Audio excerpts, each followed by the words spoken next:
Hello, everyone. Hi, guys. I guess we have to wait a few minutes for everyone to join in. Just to introduce myself, I'm Azamat, CEO and co-founder of Fortu Wealth. And today we have Tom Pelc, our Chief Investment Officer, on the call. He will be presenting and explaining the thematic baskets product that we are about to launch, and he will also provide more of a market overview, I would say, because obviously he and his background is mainly in macro. I would like to maybe explain more about Tom. So Tom has over 32 years experience working in investment management. He worked for Nomura Bank. He was a global macro there, and before that he worked for RBS. Tom, you here? Maybe a few words about yourself, because I can present you obviously in a good light, but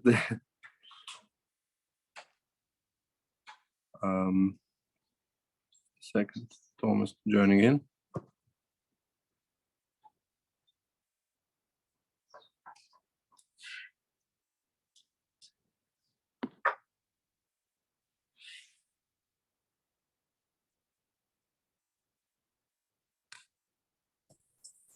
Hello there, can you hear me? Yeah, we can hear you. Sorry, I had a problem with the technology. Hello, everyone. Good to see some familiar faces there. Hello. So basically, what I'm planning to do today is talk about thematic investing. And basically, this will give you a little bit of insight to what Fortu is about in terms of the baskets that we offer. So what I'm going to do is talk through a narrative of some of the themes that I think are important for the long-term investing proposition. And basically, sorry, I've got people popping up on my Bloomberg screen here. And basically, I'm going to talk through some of the long-term trends and the baskets that we've created as a value proposition for potential clients going forward.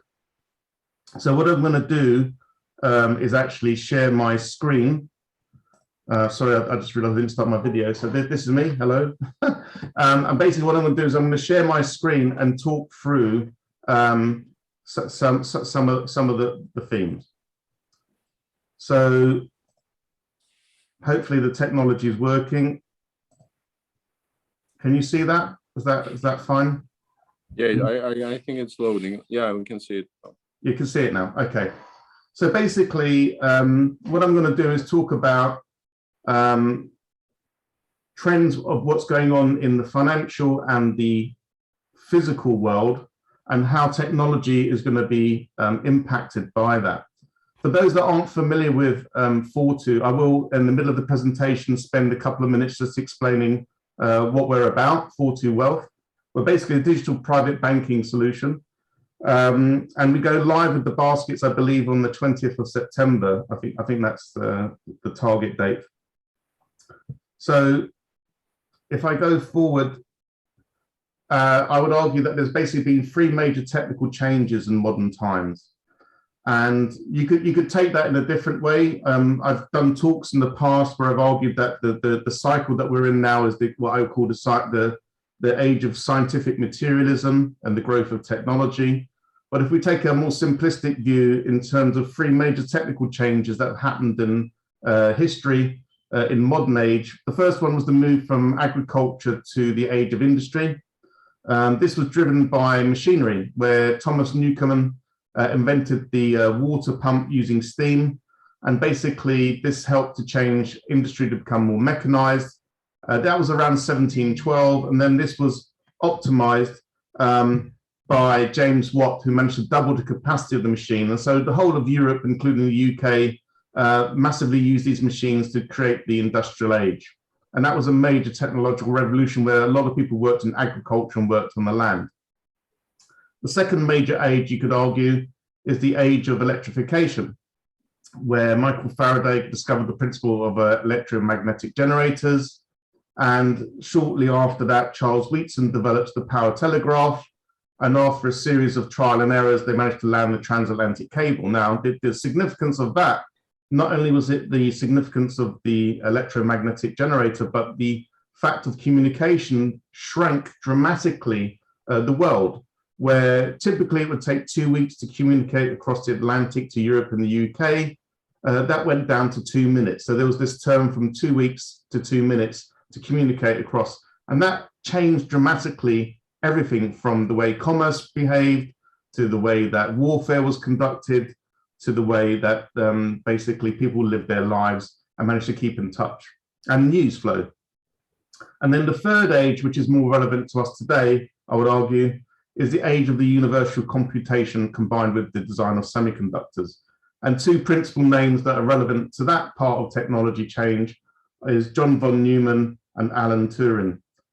Now, Neumann, great mind, at the age of 6 was already memorizing telephone book numbers and was being challenged to recite at length things. So had an incredible mind. And Alan Turing, also an incredible mind, sadly, not treated very well during his lifetime. But these two people helped to develop the concept of the semiconductor, the concept of bits, the concept of the logical principles of digital computing, which are the basis of the computers that we grew up with today. So within that context, that whole growth of technology, which was triggered by the industrial age, basically triggered a massive increase in wealth. So going back to 1820, which was just after the Battle of Waterloo, which was in 1815, global GDP per capita was around just over $1,000, around $1,100. In 2018, it had gone up by a rate of about 15 times in the developed world. So basically, when you look at the chart here, what you can see is that Eastern Europe, Western Europe, and offshoots of parts of the States and etc. have all experienced massive increase in wealth per capita in the general area. Obviously, poorer regions like the sub-Saharan African regions are not going at the same rate. But the bottom line about this massive increase in GDP per capita is it moved the world from a zero-sum game to a positive-sum game. And what I mean by that is positive changes in one part of the world's economy has a ripple effect across the world, particularly with globalization, and helps benefit and lift the affluence of other parts of the world. And you'll see why I'm spending a couple of minutes on this narrative, because the increase in wealth means the increase in demand for resources and increase in demand for technological change.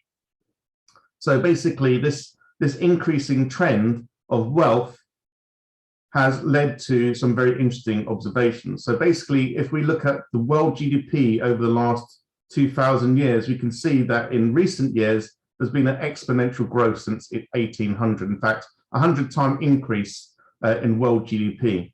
And we'll come back to this when I do the summary at the very end. Remember this statistic. So basically, compound economic growth has raised living standards globally, arguably some better than others.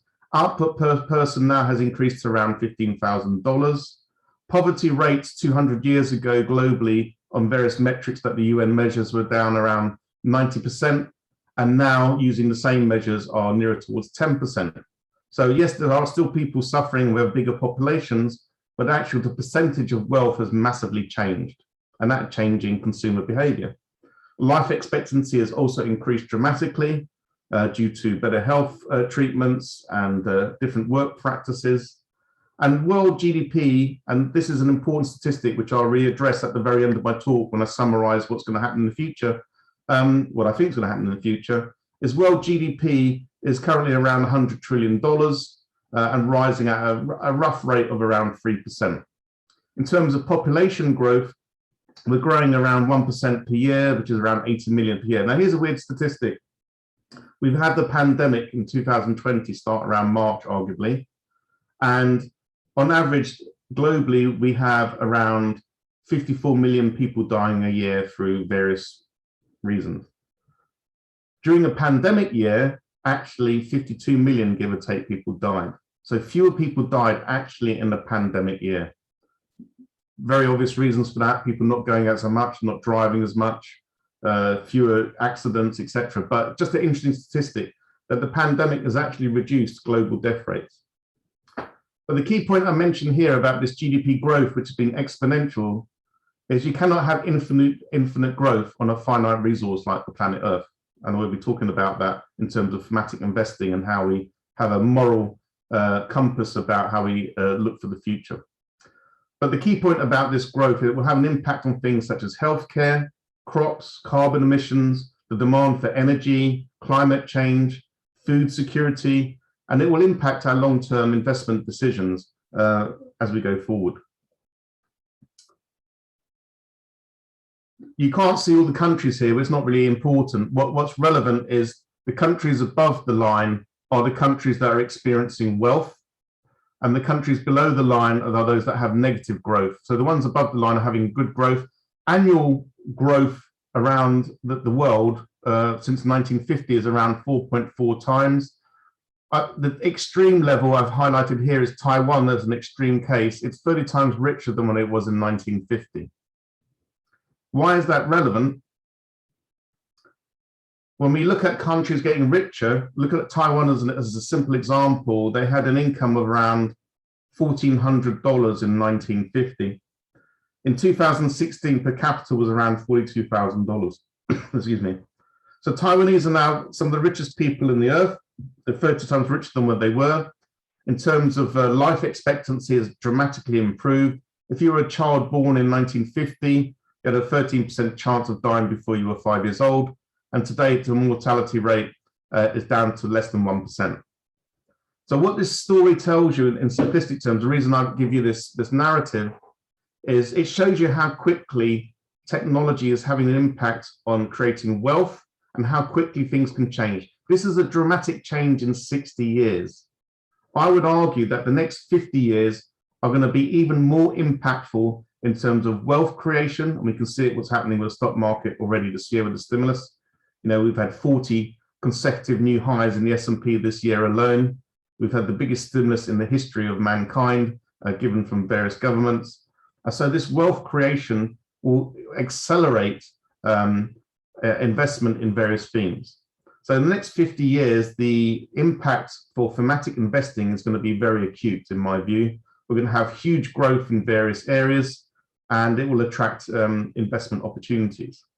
As wealth increases and population growth, longevity and healthcare, changing demographics and technical innovation, these will all be factors that we will take into our thought process when we look at investments. The second derivative that we're now having to navigate is the COVID-19 situation, which has actually been a contributor to many increasing acceleration of technological use. And I'll talk about that in a few slides' time. So COVID is something we have to navigate. It will become endemic. It will be part of our lives for the rest of our lives. We live with flu. The flu that was killing people in 1918 to 1920 is still the flu that we have today in a different form. So basically, my bottom line is we will have to navigate it and carry on. It is a human tragedy, but we will navigate it. Better treatments will come out, and etc. So here's some long-term thoughts before we start looking at individual themes. First of all, thoughts about water. Water is going to become an increasingly important investment criteria stroke commodity of scarcity going forward. When we look at cattle crops fed in the US, it accounts for 23% of consumption in the US, and agriculture globally accounts for about 92% use of fresh water. But here's an interesting statistic. It takes 450 gallons of water to make a double cheeseburger. So every time you eat a burger, think about the amount of water that was used to produce that. And that kind of thought process is changing the millennial behavior in terms of the way they eat, whether they want to eat non-beef products, whether they want to eat products that were produced in a 3D printer, making Wagyu equivalent type beef. That kind of thought process where people want to have a social conscience is going to impact their investment criteria.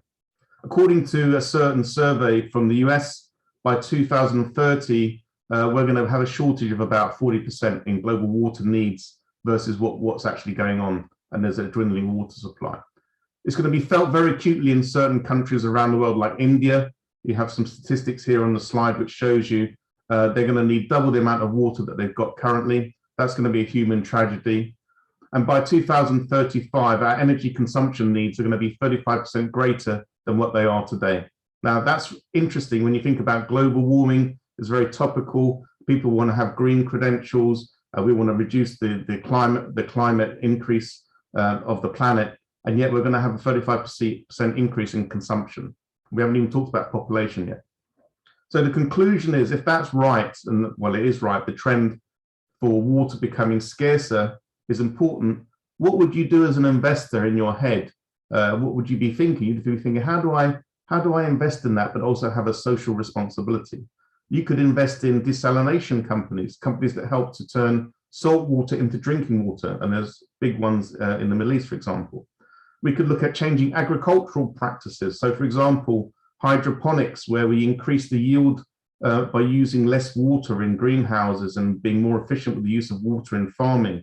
We could use vertical farming, where we grow fruit and veg on towers of buildings, which Singapore has done very successfully as the largest producer of vertical towers in the world. We could eat less beef. We could invest in various utilities. There's very, very many different ways that's going. For example, just thinking about vertical farming alone, that's gone from $212 million in 2019 and expected to grow to around $1.3 billion in the next 5 years. So it just shows you the percentage growth is potentially very interesting as a thematic investment. When we think about food, again, similar story. You know, in the last 100 years, the world has lost 90% of its fruit and vegetable seed varieties, and that's very, very, very significant. And that's reduced the amount of variety in our food crops, and it also impacts diseases, it impacts the climate, it impacts the insects, et cetera, et cetera. So there's a great demand to have heirloom older varieties crops in the future. And actually, what we've experienced in the last year, and you can see on the top right of the slide, is that there's been a massive increase in commodity prices this year. So coffee is up 53%, sugar 30%, Brent crude's been up 41%, natural gas 69%. So you're having commodity price inflation and food price inflation. People are telling you it's transitory. I would argue that actually it won't be transitory. We have to get used to higher levels of eating costs and higher levels of water costs and higher level of commodity costs. And the supply chain disruptions that are going on at the moment are going to be exaggerating those things. And I don't think we're going to go back to the old normal before March 2020.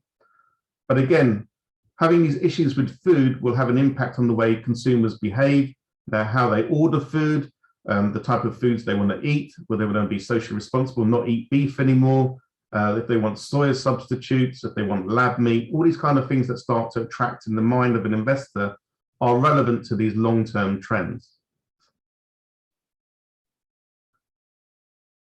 Then we think about population growth. Now, this is extremely important in terms of how it impacts the growth of technology and investment themes, because the world population is projected to grow from 7.8 billion to around 9.9 billion by 2050. That's a 25% increase from where we are last year. That's a huge amount of people coming online, huge demand for resources, huge amount of consumerism. These all have impacts in many different directions, and the demand for technological solutions, which we can invest in. The current global fertility rate is around 2.3 births per woman. So that means that basically we are at a much better rate than we were, let's say, 100, 200 years ago. The issue is that many of the countries in sub-Saharan Africa, Asia, are experiencing these population growth. So think about countries like India, Nigeria, etc. 25 countries alone are going to have double the population of what they have today in the next 30 years. And they tend to be in countries that are still developing. So we're going to have a very young population in slightly poorer parts of the world, in an increasing part of the world. Whereas in contrast to Europe, we have an aging population. You know, adults are getting older, at 65 and older. I mean, I'm of the generation which is called the baby boomers. You know, when I was at university, we were studying the concept of the floptical disc, which we now call the CD, which I've got behind me still, but not many people use CDs anymore. So it just shows you how rapidly things have changed. But basically, the population in Europe and Southern Europe is expected to fall by about 21% going forward. This has also an impact on the growth opportunities going forward. And you can see here, I've got India, China, and the US. So GDP is expected to actually be much less in the US going forward by 2050 compared to China. So China will overtake, and likewise India will overtake global percentage of GDP. China's going to be about 20% and India about 15%, and the US will be below them at 12%. So there's going to be this major change in behavior, which again, if you're an investor, you're thinking, well, where do I want to put my money? Which regions of the world? Maybe China, maybe India. These are the sort of thought process that maybe go through your head for the long-term investment thing. And we should also mention natural trends. This is very important as well. There's been a natural trend for a rise in natural disasters. In the last 10 years, we've had the biggest insurance claims in history to do with flooding, to do with problems with the weather patterns in such as hurricanes, etc., earthquakes. And I would argue that this trend will continue to rise for the simple fact that as we have climate change and sea levels rise, what people don't realize is that when you have earthquakes, you'll have more tsunamis. So over time, I would argue that the trend for natural disasters will increase. And one of the problems we have in risk prevention is most models don't handle extreme events very well. And this is exactly the same with trading models, which is why old traditional trading models lose money. Because when you're taught standard, the bell-shaped curve theory, you're taught that the kurtosis is 2 standard deviations, but the reality is that the tails are normally longer and fatter than you perceive them to be. For example, in stock markets, the average kurtosis is typically over 4% for major indices historically. So, and it's the same when people build structures to handle freak events like floods. They don't build them to handle the freak events, and they don't realize that freak events happen more often than they think. So the point here with this slide is that the natural trends is increasing, black swan events will increasing. That will again impact your investment criteria for long-term thematic investing, as in, do you want to be in certain companies that are prepared to handle these risks? And then we come to climate change, and we can look at what's going to happen in the next 30 years or so to crops and harvests. So you can see here some statistics on the slide. On the slide, you have 3 scenarios for increases in climate change and possible scenarios. The bottom line is, quite simply, you're going to see a decline in the production of corn by about 24%. Wheat's going to go down. Rice, which is a staple diet of lower income families, and potatoes are all going to fall down. If these go down, that means you get food inflation. Again, that affects people's choices of the way they eat, etc., and it puts strains on various economies. So the point here about this slide is basically, again, all these things linked together are going to impact consumer choices and the way economies behave and their wealth. That said, I would start to think about, okay, if I know all these variables are going on, how would I play that? So I'm not recommending any stocks here that you see on the slide, just to get the disclaimer out there. I'm just giving a thought process that may go through your head. These are some baskets of commodities that you might think about to play based on some of these things. So for example, I put in here water down on the bottom left. You've got the same statistics here that I put on the slide before. You may say, well, how might I have some exposure for ETF, for example? And these are some here that I've picked out. Now, I'm not recommending them. I'm just saying these are some that you may think of in your head. We start to think about graphite because we start to think about the electric vehicle technology and the batteries used. And we start to think about companies that may be long-term linked to graphite technology. It's worth noting that China regards graphite as a strategic resource. And it's something that I'm actually quite bullish on as a commodity long-term. Another one might be hemp. 2018, President Trump passed a farm bill which allowed hemp producers to market to products. You see it now used, cannabinoid products in dog food, which I'm very bullish on, certain pet products. If you think about what's happening with food technology, you know, the big demand for pets like dogs during COVID, and then there's been a big demand for dog food. And then if you look at some of the stocks that do that, they've done very well in the last year or so. Then we can think about hydrogen, and I'm very bullish hydrogen, for example, in the long term.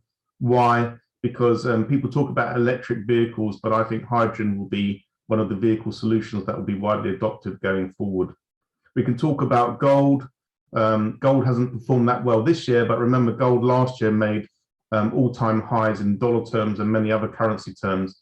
And from a simple point of view, China has a gold to GDP ratio target of 8,133 metric tons. So they're going to keep buying gold. But anyway, I don't want to digress too much here. But what I'm saying is, if you understand some things that are going on, there's different ways to express it.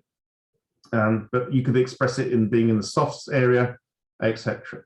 Then we come to what's going on with the crypto market. So the crypto market has exploded. I remember crypto years ago in its early days. I had a mining rig with S9 gaming cards with solar panels on the building with a friend of mine. And to be fair, he's the tech guy. I just put the money into it. But I remember that there was a shortage of S9 gaming cards because they were the fastest processor time to do the mining. So the crypto market has grown to, give or take, a couple of thousand currencies now, and has grabbed the imagination of people on the high street as well as the financial savvy and investors. There's many different ways crypto can go, but the bottom line is that it is a growing market. Depending what price valuation you want to take, it's over $2 trillion now. Bitcoin was the one that had the dominant market share, but is losing market share to Ethereum, and Cardano is coming up on its heels now as well. And so basically there's been a big interest in the crypto space and the offshoots from that to do with smart contracts, blockchain technology, et cetera, but crypto is definitely a very relevant theme going forward. So identifying these trends is really what we're looking for, and identifying these trends is key for investors to get a good return over time. So what we try to do is construct a portfolio around companies benefiting from these long-term trends and potentials. And we look at things such as political change, economic change, shifts in behavior of consumer patterns.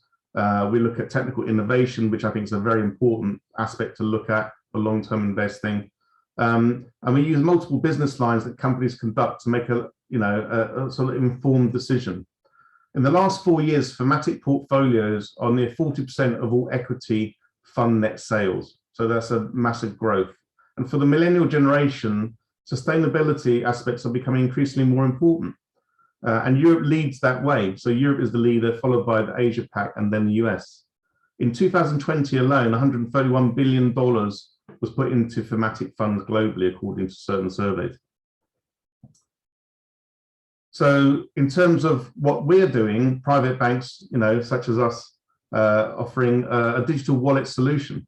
If you look at what's going on, what the whole story with the narrative with GameStop, which was earlier this year, you could see that there was a big move from the retail investor to short squeeze the market against the hedge funds.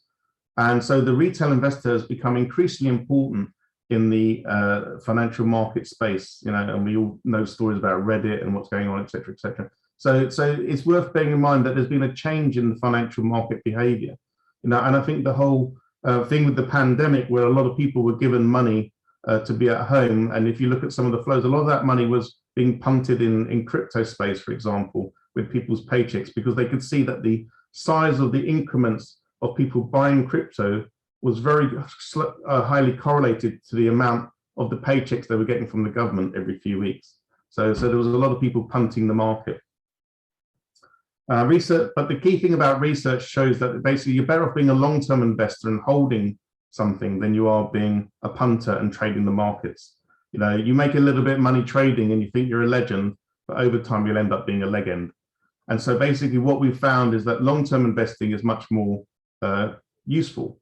And we can see this from a simple example. If you think about a company such as IG Index, where a lot of people do their sort of punting on the markets, the reason they're so successful is because 85% of their clients lose money, and they tend to be short-term traders. So that just shows you that basically doing the short-term in and out trading is not ideal. Long-term investing tends to give you the value proposition and a better return over time. You could be wiped out with a margin call, for example, on a very volatile day. So the key thing about long-term investing for us is we try to define a mission, or you define your mission about how you want to have your wealth allocated. We deliberately discourage investors from doing short-term trading for the reason I just mentioned, that we tend to find that people that do in and out trading tend to not be that successful over time. And what we try to do is educate people about the compounding long-term effects of being invested in a particular theme. We try to encourage people to understand the mission of the companies they like and the themes they like, and to invest in something that you believe in, because money isn't just about having a return on capital. It's about maybe helping to fund breakthroughs in technology, to help save lives, to educate people, to create new talent, you know, to fund new discoveries in healthcare, etc., etc. So money has the ability to do many good things. It is not an evil thing. It is basically something that can create a lot of positive results and change. And from that point of view, what we try to do is find themes that we think are relevant to people's philosophy and create a good mission. What you should also try to do, and Azamat did a really good article which was featured in the Forbes magazine a few days ago, is to avoid greenwashing. This is something I sort of use in real life examples with my children, whereas I go, don't go by what people tell you, go by what you see. This is the truest form of understanding what's going on. And it should be the same attitude towards companies. Don't necessarily listen to what they're telling you, look at the way they behave and they carry out their business. This is a better way of understanding what they're truly about. So what we can see here is we can look at it in different aspects. We can look at the people involved in the business, and we can look at how the company behaves, and we can look at it from a fund manager's point of view. So we can look at the management team that's involved in the company. We can look at the products behind that and how they implement that as a mission statement and the culture of the business. We can think of as a long-term investor about what is the opportunity and the value proposition of this particular business. And then we can actually look at what are they actually doing in the business. Are they actually following what they say, or are they contradicting the values that they tend to propose? And if you use that kind of process, then you have a much more honest view about what that business is about and whether you want to be associated with your money in being involved, invested in that investment opportunity. So some of the things mentioned here will appeal to people. Now you may be looking for income or growth or both. That's when you typically put your money to work. But a lot of people misunderstand risk. If we go back to March 2020, this is what a crash looks like. Yeah. So people think stock markets always go up, and it's very easy to think like that because we've had this massive surge in equities this year. I think even today we're making new highs again. So people think, oh, you know, that the markets tend to do very well. Well, just remember, fear is a stronger emotion than greed, and when markets turn, they can turn very nasty. So that's why long-term investing is a better value proposition, because you can navigate these spikes that happen in the market, these strong corrections. It's about the long-term value proposition and sort of weathering the storms when you get these kind of crashes. The other thing that people forget is they don't actually quantify risk very well. I was just looking at, so I have a die here, 6 numbers on a die. And one of the questions I used to ask graduates, in one of my roles, I used to interview graduates for banking programs, was to see if they understand risk. And I'd say, I have a die, it's got 6 numbers. I'm going to give you 3 rolls of the die. And if you can hit a 1, I pay you. And if after 3 rolls, if you don't hit a 1, you pay me. And the sum of money is equal on the bet. And the question is, do you take the bet? You've got 3 chances to roll a 1 with a die. Now, what I didn't care about was whether people got the answer right or wrong. What I was looking for is the thought process and understanding and quantifying risk. And the answer is, by the way, you shouldn't take the bet because the odds are against you on 3 rolls. It's not about the chance of hitting a 1, it's the chance of not hitting a 1, which is negative probability. It's 5/6 per roll, 5 numbers out of 6. Times 3 is 125/216, which means the chance of hitting a 1 is 91/216. Which means the probability of hitting a 1 is 0.42%, less than a half. You shouldn't take the bet. So the point is, many people don't understand risk or know how to quantify risk, and they misunderstand risk, which is why they lose money.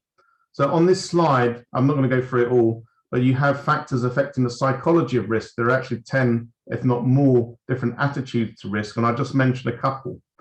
The first one would be propinquity of risk, i.e., how the outcome of risk impacts you personally and how closely associated you are for it. A simple example of that is you go to hospital and the doctor says to you, I need to operate on you tomorrow, I'm going to cut your heart out and do an operation, and you may not survive, but we're going to do it tomorrow. Now, for you to agree to that decision is a very difficult choice because it impacts you directly, and it's a very difficult decision. Now, if you're unconscious and the doctor has to make that decision, they're not going to be impacted by the outcome. They're going to do their job. For them to make the decision to operate is much easier. So how the impact of risk impacts you personally has an impact on your decision process. Another one is the control of risk. We perceive that when we have more control over a risk event, it's less risky. Simple analogy would be climbing up a ladder to paint a window. You go up 2 stories and you're painting a window. Because you can see the ground, you think it's not very risky. Well, even if you fall from a few feet up, you have a strong chance of causing injury, or if not, causing something fatal. So again, perception of control is not ideal. And one more is a novelty of risk. You know, you go to a slide on top of a mountain and someone asks you to go slide in this down the tube into the sea, and you have no idea what it's going to be like and you're terrified. But you go in the tube, you slide down and you find it's a lot of fun, and you splash in the sea. And actually, the next time you're asked to take that risk, it's a lot easier to take that decision because it's no longer a new risk to you. You've experienced it before. So the reason I spend some time talking about how people behave risk is when you start to invest money, you have to understand your risk threshold and whether you are risk averse and whether you actually understand how money behaves and the risks involved. We all think because we understand what's going on in the economy, or we think we do, or we think we understand what's going on in the political arena or with technology, that we're making good investment decisions because we think we understand what's going on. It doesn't necessarily mean you're going to have a good outcome at the end of it. The perception of control of risk doesn't mean necessarily a good outcome. So what does the solution that Fortu Wealth offer? We offer an app-based solution. You know, we are a personal service. We give you the personal touch. You could even think of us, I think Azamat would probably qualify it as saying we are the luxury version of Revolut, for want of a better word in simple terms. And basically, what you can see here is you would have an app-based approach, and we will offer you e-wallets for payments to hold alternative assets. And we'd like to see it as a very user-friendly kind of system. And the way it works is you'll be able to choose themes that you like. So you can see on the right-hand side of the phone, we would have a renewable energy or a cybersecurity or a semiconductor basket that you can allocate funds to and watch it grow. And the benefits of this is it's all very transparent. All the fees behind it are very simple. It's a monthly subscription fee that we charge. There's no hidden fees that you might get from an ETF structure, etc. So it's a very simplistic approach. Tom, yeah. I'll interrupt you for a second. Just wanted to say that if anyone in the audience have any questions, they can either raise a hand or they can write it in the chat, maybe. Yes. So we can have the Q&A just after the call. And in terms of Fortu, I think it's we shouldn't advertise too much. No. I'm just trying to show how it works. Yeah. Yeah, just to show how it works. Yeah. Thank you, Tom. Thank you. So yeah, so basically the idea will be that you will have a basket to choose from, and then you can just put your money in there. So we have 2 sets of baskets we can discuss. I'm really going to talk about growth baskets. We will have coming soon income generating baskets as well. And let's just look at 13 baskets that we've identified as being relevant going forward. So starting off with education basket, fintech, cybersecurity and renewable baskets. So we've put here the benchmark performance relative to the basket that we've created, and I'll talk about how baskets are created in a second.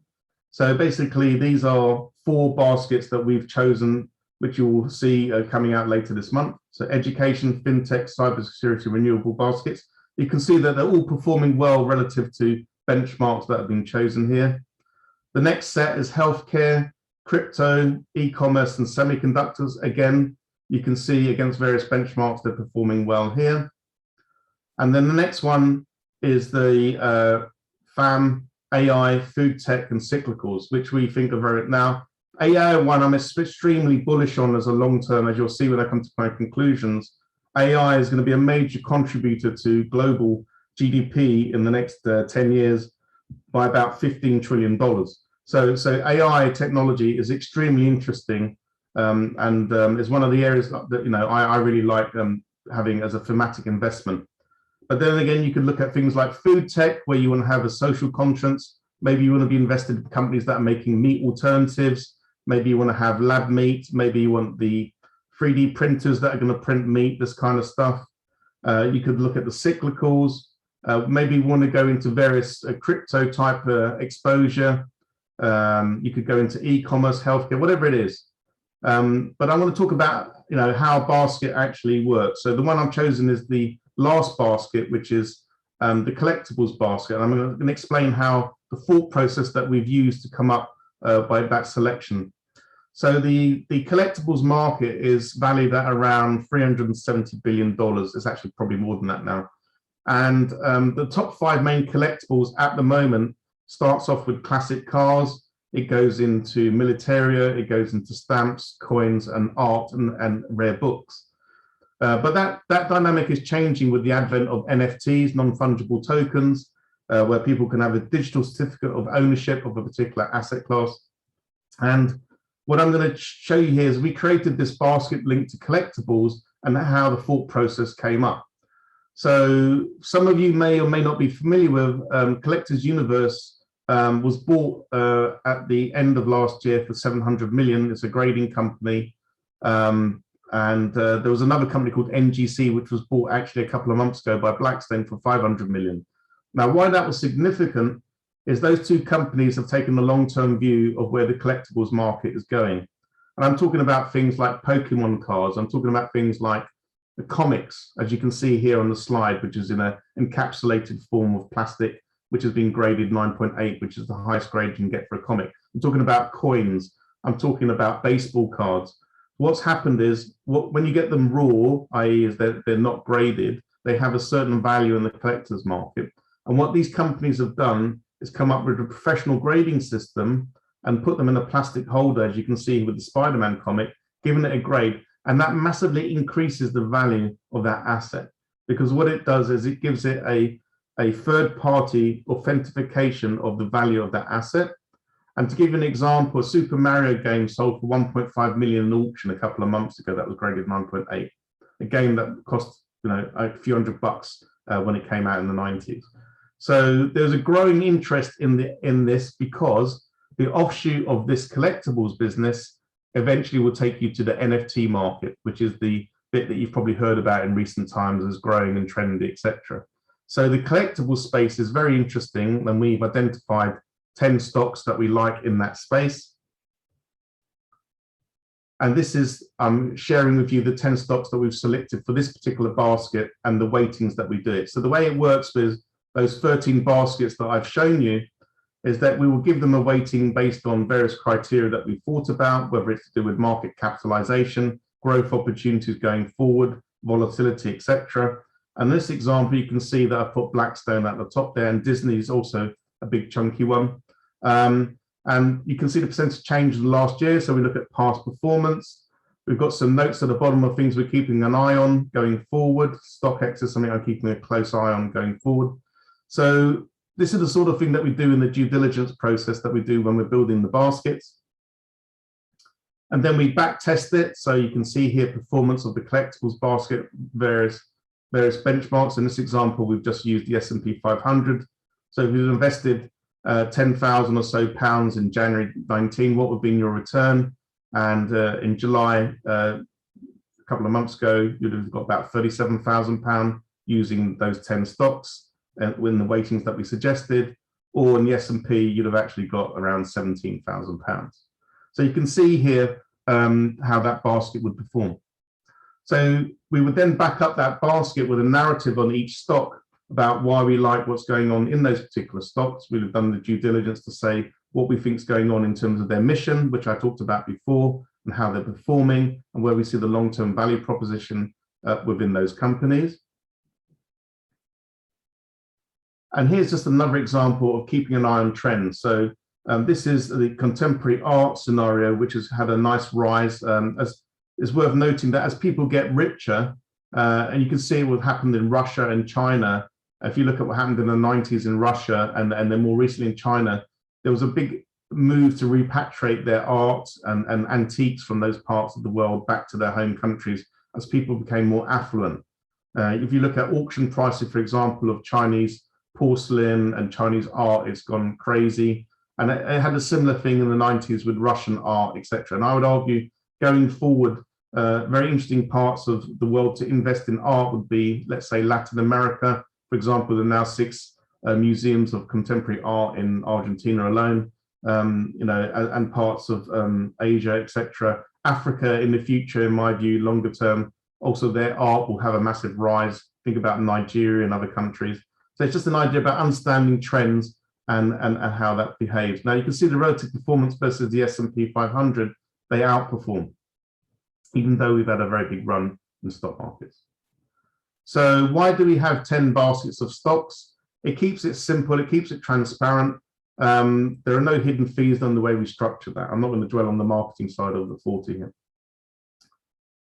So the pandemic has created and accelerated a lot of changes. It changed the way that we shop. For example, a lot more people are now shopping online. The way our children get educated, my children, for example, are having lessons on Zoom. We're on a Zoom call today. The food that we eat, so we tend to now order online, have things delivered. We have choices now to have meat substitutes. The way we work, people now working from home a lot more. They have a lot more different structures to their day. They can do multiple meetings without having to go on airplanes. In my past time, I was always spending time on airplanes, and now I work mostly from home. The way we travel and interact with others, so the use of technology in communicating with one another in the virtual world. The way we entertain people has also changed, from going out and eating out to maybe entertaining at home in a different way. And the lifestyle that we live, so we don't go out clubbing anymore necessarily. Maybe we do things in a slightly different way in smaller groups of people. And also the way that the sort of jobs that we want to have going forward, where maybe we don't want to be in jobs where we have to be in the office 5 days a week or 6 days a week, 13, 14 hours a day.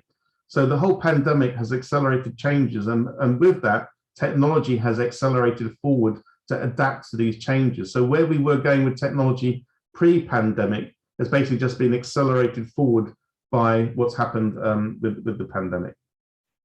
So some food for thought going forward. In the next sort of 10 years or less, AI will add about $15 trillion to global GDP, whereas mobile will add about $4 trillion. The words of omniverse and metaverse will be more commonly used by the next generation, or are currently now already. Even Mark Zuckerberg said, I expect people will transition from seeing us primarily as a social media company to seeing us as a metaverse company. So basically, which companies, you start thinking which companies are involved in this space in the 3D digital world. So for example, one name that would spring to my mind would be NVIDIA, would be a stock that I would quite like being involved in the development of that process. If you think about the computer architecture, which von Neumann started back in the 30s, and the concept of the CPU and the bits and the bytes that we use today, it's estimated that about 50% of the power of modern computing is wasted in moving around data. So the future of technology may be linked towards photonics, where we use light instead of electrons to store and process information. I would actually argue we're already quite a ways down that road in certain areas, but we won't digress here. But I think that will be an interesting development in the future. If you think about Moore's law, Gordon Moore in the 1960s talked about processing power doubling every year. Well, that's gone out the window. That's no longer true. The way technology is evolving is a much more rapid rate today. And the pandemic is changing behavior of us, of the consumer. Now, 75% more shopping is done online. In the last 3 months alone, the sales have grown digitally more than in the last 3 years.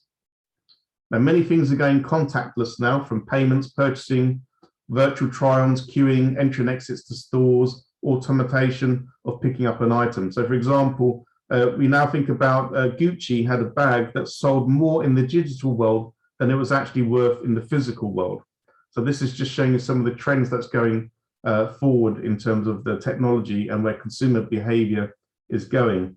And so as a long-term thought process, there are ways to sort of take advantage of that going forward. So so I'm going to give some time for questions. So basically the conclusion is that when you want to invest, have a mission and philosophy behind it. You know, money can fund breakthroughs, it can save lives, it can help create discoveries in medicine, etc. It is not an evil tool, it is a tool that can actually create good. It's not just about financial returns, it's about having a positive impact on society and the environment. And looking forward, as I mentioned, I spent some time talking about the trend for climate change and the trend for demographics. I think the thematic themes of having an exposure to that with a social conscience is something that we can offer at Fortu through the baskets that we're offering on the platform. And I'm happy to open up for some questions. And thank you for your time. Thank you very much. Thanks, Tom. It's really insightful and interesting market view, I would say, and macro view, and also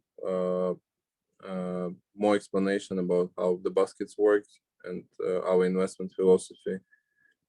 So we had just one question about ISA, basically whether we have the ISA wrap or not. Yes, I wanted to confirm, yes, we have it. It's not going to be available straight away. It's something what we are working on technologically, but we have it available as part of the offering. Okay, let me check if there are more questions. Just a second. While we wait, Tom, I wanted to ask you a question, if possible. Which trend you think we see within the next 3 to 4 months? I mean, what would be your kind of end of the year projection? What investors should be focused on, and what do you think is the most important? I think in the next 3 to 4 months, what's getting the sort of the news narrative is the crypto space. Crypto is becoming very, it's a Veblen good, i.e. the more news that comes out, the more people want to own it. It's kind of sort of counterintuitive kind of asset class. And people have been talking about the growth of Cardano. It's had a massive increase in the last few weeks in the news and in terms of price performance. So people, I would say, are very much focused on the here and now, which is topical, which is the crypto space. Is probably the one that's quite dynamic in terms of the news and capturing people's imagination. A lot of people don't actually understand what they're investing in when they get into the crypto world or getting involved in that space, but they just look at the price movements and want to be exposed to it. So I think one of the advantages that we offer at Fortu is we pick stocks very carefully that we think are linked to the long-term growth of the crypto scenario rather than sort of the short-term volatility, because these things can move around 5% a day, etc. But I would say in the next few months, probably crypto is the one that's got the legs. In the long term, as in, you know, if I was putting my money personally as a long-term value proposition, I would say AI is the one that's got the long-term trend growth. I think AI is a very good, strong long-term value proposition in many, many directions, is the one that I would go for. Thank you. Thank you. I agree with you on that. I guess we can finish because I can't see any questions coming. Maybe it's all self-explanatory, Tom. And thank you again for attending the event. And we see just one question. Let me see. Do you see overpricing being an issue in thematic investments with preparation of retail investment, easy use of investment vehicles?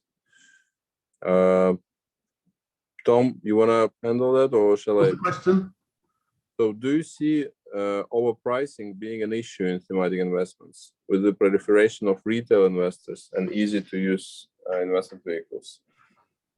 Yeah, well, I mean, we have to establish the difference between retail investors and long-term committed investors. My view is that retail investors tend to have a short-term horizon.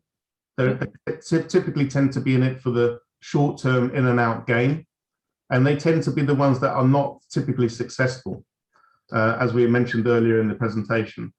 Whereas I think the people that are more sort of savvy with technology and what's going on with trends, which is the sort of people we're targeting with our business model, these are the people that tend to have a better understanding of what's going on. And they may not have the time to do the due diligence on the particular stocks linked to that theme. So in terms of, yes, they may move markets around the retail side of the sector, but they tend to but the question is whether we see that there is overpricing, and meaning that the expense ratios for some of the ETFs are quite high. In the world where it's free trading world, right? Commission-free trading.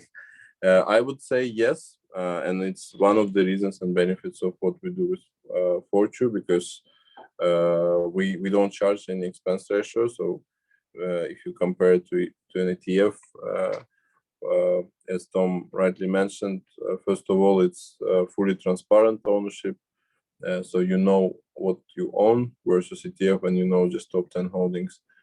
Second of all, it's no additional expense ratio. It's no brokerage fee or no commission fee or no nonsense fees, basically. There's no hidden fees. It's what you see. No hidden fees. Yeah, you see what you get. In that sense, it's pretty much clear.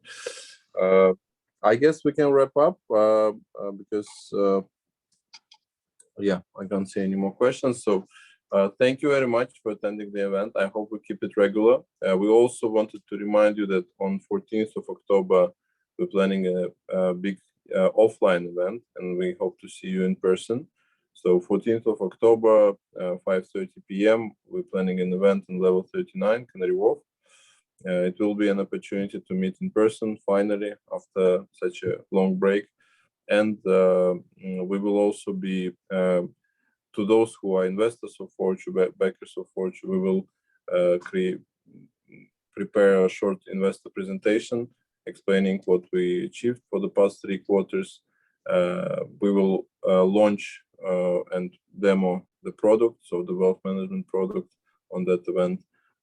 And we will also discuss the plans, the fundraising plans, and the next milestones that we have ahead. So please, if you're interested, please come over. It would be a pleasure to see all of you.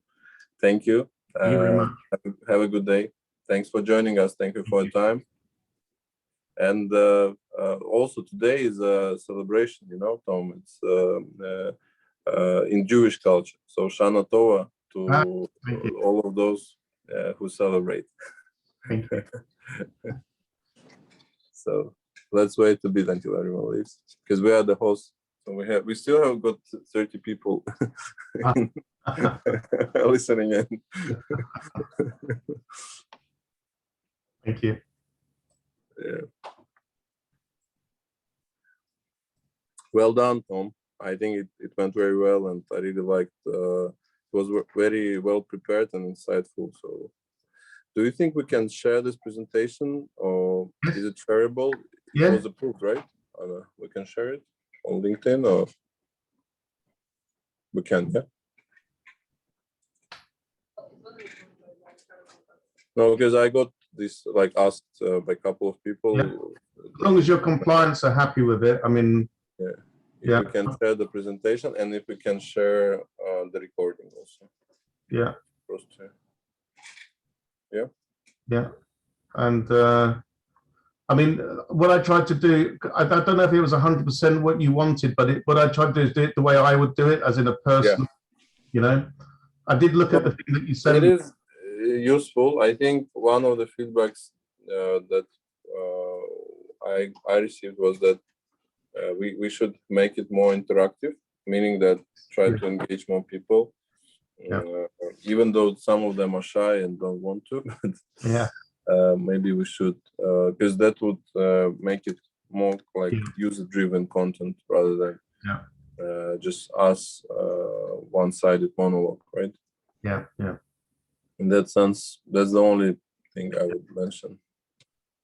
Overall, I think it's very good and well done. Okay, cool. Thank you. I guess we can close it. So, Akmal, you will send the recording and the presentation, right? Oh, yeah.